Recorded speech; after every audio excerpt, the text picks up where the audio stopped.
l'esprit d'ouverture et l'attachement à la paix sociale loolu ku ko bëgg a yàq yaa ngi yàq Sénégal parce que mënoo ko defar ci jaxasoo. la preuve lan lañu ëppale yeneen réew yi ñu wër ëppalee wuñ leen dara. dañuy julli di woor comme ñun. pour revenir ci seen stabilité rek c'est tout un problème. mais c'est ça donc loolu bu ñu fexee ba ñàkk ko. surtout que enjeu sécuritaire bi ñu am ñu war a concentrer ñëpp. war a dajale ñëpp war a wax ak ñëpp. booy wax nag dajale ak kii dañuy yaakaar na nga bëgg a nekk ci ay gouvernement wala non. c'est pas ça mais y a un minimum que l'opposition reste dans son espace d'opposition ñu bàyyi ko ci jàmm opposition am muy wax li ko neex. di wax li nga xam ne baax na di wax li nga xam ne bon na di peut-être sax reconnaître su ko neexee li nga xam ne baax na parce que loolu aussi ak àdduna ñoo bokk. ñu bàyyi pouvoir bi mu nekk di gouverner mais gouverner boo xam ne nag amul injustice amul kumba am ndey kumba amul ndey amul parce que kii sama nit la dama koy protéger lu ko neex mu wax kële du suma nit bu waxee benn affaire boo xam ne même bu dee li mu wax moom la gëm nga jël ko yóbbu ko ci kaso bi. donc loolu suñu ko defee. mais pour man loolu mooy message de paix. mooy bàyyil nit ñi ci li ñu nekk yow nga nekk ci li nga nekk. le peuple sénégalais régulièrement chaque échéance dafay arbitrer. bu ñu demee 2027 ñu arbitrer bu ñu demee 2029 ñu arbitrer bu ñu demaat beneen échéance ñu arbitrer mais man maa fi nekk man rek maa am droit wax man maa am droit def man maa am droit bàyyi. man maay def lu ma neex kenn du ci am benn droit de regard loolu dama ne ku ko gëm ne yow mën nga ko installer Sénégal yaa ngi nax sa bopp.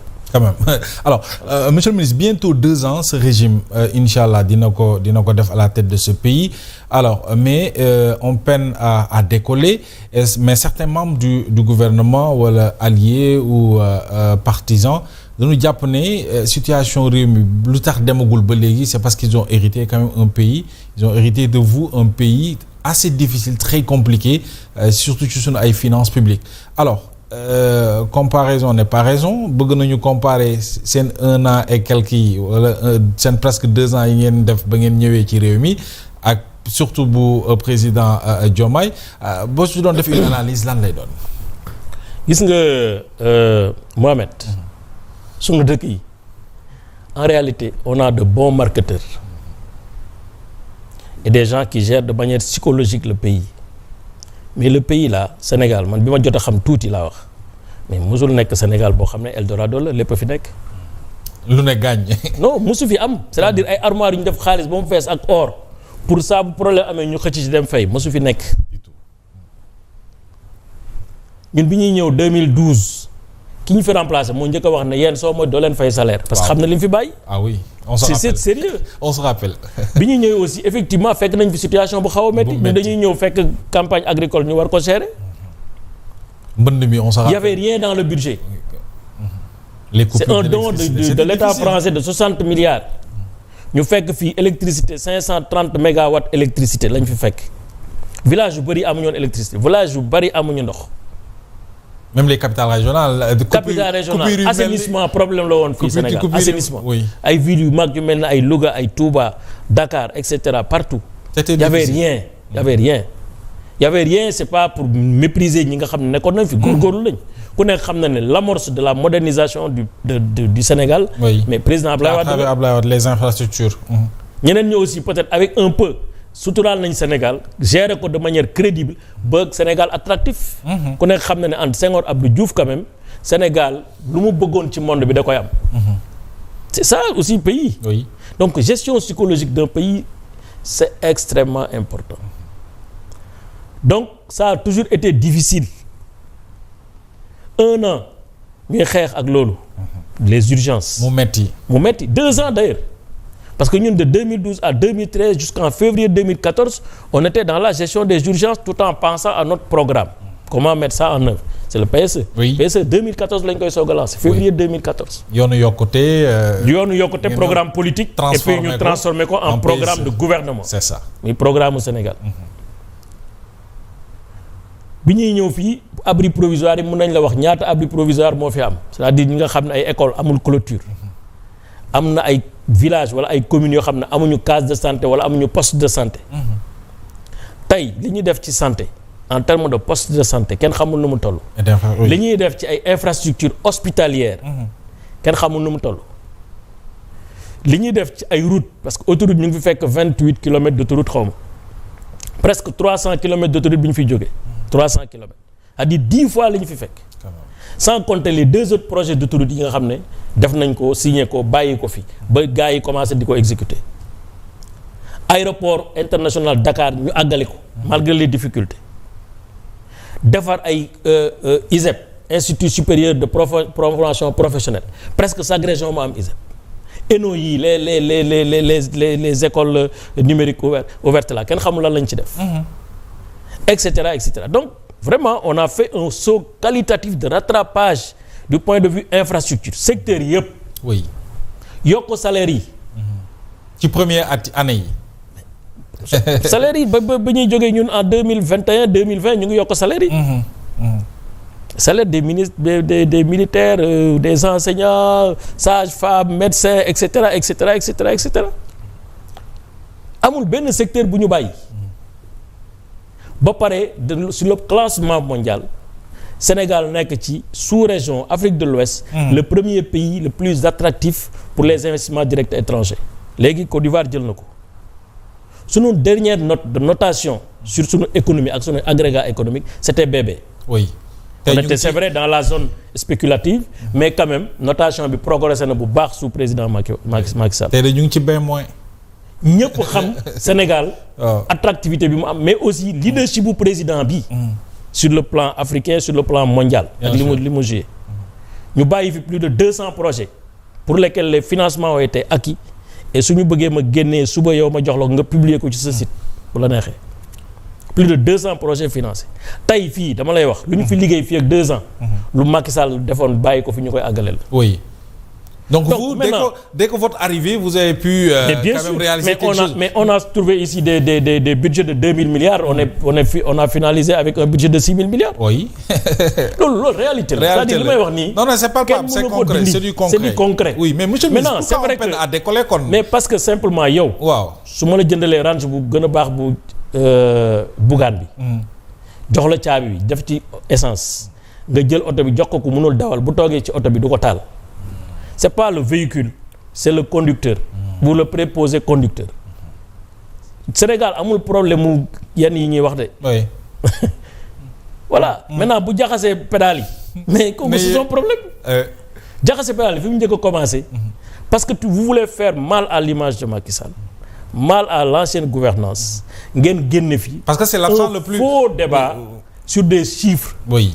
ak booy dañu maquiller kii bi budget bi lii baaxul woon non dañu am 5000 milliards yoo xam ne dès l'entame de la gouvernance est-ce que loolu tamit ñëwul yokk ci xar mi mais attention kay wax la benn affaire yow c'est-à-dire yow booy dem banque sax di lebi yow da ngay maquiller wu waaw loolu sa costume bi gën a rafet correct kay taxaw siire sa dàll ba mu rafet oui c'est de l'apparence quand même c'est important man nga solo bu rafet te pourtant mot mais dafa bokk ci yëf yi moo tax ma ne la gestion psychologique d'un État soo ko ci génnee comme gestion psychologique d'une entreprise. oui ngay wax discours yoo xam ne day rassurer la famille. rassurer les partenaires. rassurer de l'intérieur comme de l'extérieur. discours yooyu bu ci jeexee jeex na. mais ñoom ils préfèrent dire la vérité aux Sénégalais et aux partenaires. mais la vérité quelle vérité d'abord bu dee vérité toutes les vérités ne sont pas bonnes à dire. bonnes à dire oui loolu la nga. parce que nit ku am xel xam na lu mu war a wax ak lu mu warul wax. wax boo xam ne boo ko waxee yow sa bopp yaa koy gën a souffrir fan nga jëm. 5000 milliards de dettes cachées Mohamed. xanaa amul ay prêteurs dette yow yaa koy créer sa bopp confectionner ko defar ko. amoo ko koy waxal doo leen bind kayit. 5000 milliards fan lay dem kooku doo ko fay doo ko programmer pour fay ko foo koy fay te programmer woo ko dafa am ay wax yoo xam ne boo xamul état mën nga koy wax. y a une faute de départ dans la communication financière. gis nga communication financière dafa am solo qui nous a coûté oui. mais Sénégal bi fi nekkoon su Macky Sall moo fi nekkaat ba léegi. Il suffit juste de réorienter les choses, de réorienter les messages. Et je comprends que le président de la République est en train de réorienter le message. Sur l'essentiel. Sur l'essentiel. Oui. Rassurer les Sénégalais, les mobiliser. Lan ngay ñëwee def discours bu mel noonu ba pare. Tout ce qui est bâtiment et travaux publics, tout ce qui est foncier, qui est l'économie réelle. Qui est l'économie réelle à Dakar.